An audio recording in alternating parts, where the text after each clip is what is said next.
Hello అండి, ఎలా ఉన్నారు? అందరూ బాగున్నారా?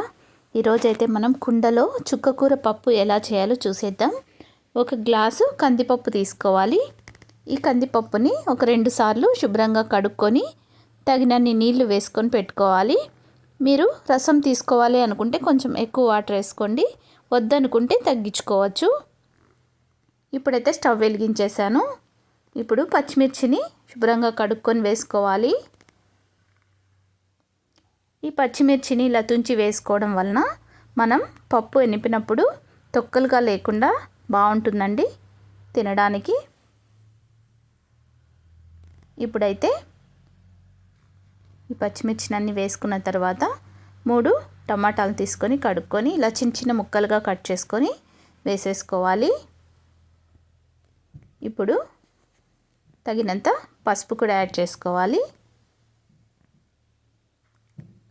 అలాగే రాళ్ళుప్పు వేస్తున్నానండి. మీరు కావాలనుకుంటే సాల్ట్ కూడా యాడ్ చేసుకోవచ్చు. ఇప్పుడు కొద్దిగా జీలకర్ర యాడ్ చేయాలి. జీలకర్ర ఫ్లేవర్ అనేది చాలా బాగుంటుందండి పప్పులో. మీరు కూడా ఒకసారి వేసి చూడండి. ఇప్పుడు చుక్కకూర ఒక కట్ట తీసుకున్న, కొంచెం కొత్తిమీర కూడా వేస్తున్నా అండి. ఈ రెండింటిని ఇలా కడుక్కొని ఒక 2-3 సార్లు కడుక్కోవాలండి ఆకుకూర. ఇప్పుడు పప్పులోకి వేసేసుకోవాలి. మట్టి ఉంటుంది కాబట్టి శుభ్రంగా కడుక్కోవాలి ఆకుకూరలు. ఈ పప్పు అంతటిని ఒకసారి కలిపేసుకుందాం.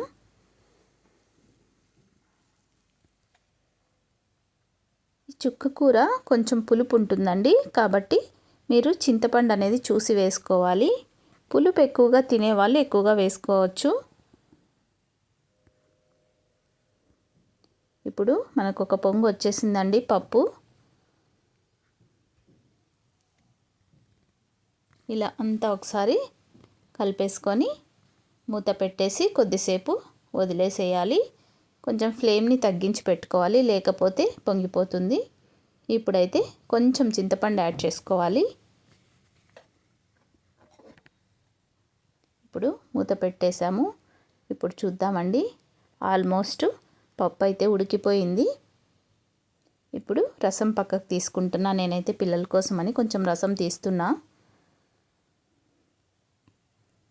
కనీసం వారంలో ఒక్కరోజైనా పప్పు కాదండి, ఏ కర్రీ అయినా సరే కుండలో చేసుకోండి, చాలా మంచి టేస్ట్ వస్తుంది. ఒకసారి ట్రై చేయండి మీరు కూడా. ఇప్పుడు పప్పు గుత్తితో ఇలా ఎనుపుకోవాలి పప్పుని.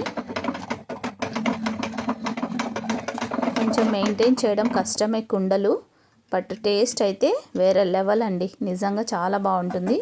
ఈ పప్పు ఎనిపిన తర్వాత ఈ పప్పుకి తిరుగుమాత వేసుకుందాం. స్టవ్ వెలిగించుకొని బాణలి పెట్టుకొని ఆయిల్ వేసుకొని హీట్ అయిన తర్వాత ఆవాలు, జీలకర్ర యాడ్ చేసుకోవాలి. ఇప్పుడు మళ్ళీ పాతకాలానికి వచ్చేస్తున్నామండి. మనం అందరూ కూడా పొయ్యిలు, కుండలు ఇలాంటివన్నీ వాడుతున్నారు. చాలా సంతోషం అనిపిస్తుంది. ఇప్పుడైతే మనం ఉల్లిపాయ ముక్కలు, పచ్చాగా దంచి పెట్టుకున్న వెల్లుల్లి, కరివేపాకు, ఎండుమిరపకాయలు వేసుకొని బాగా వేయించుకోవాలి.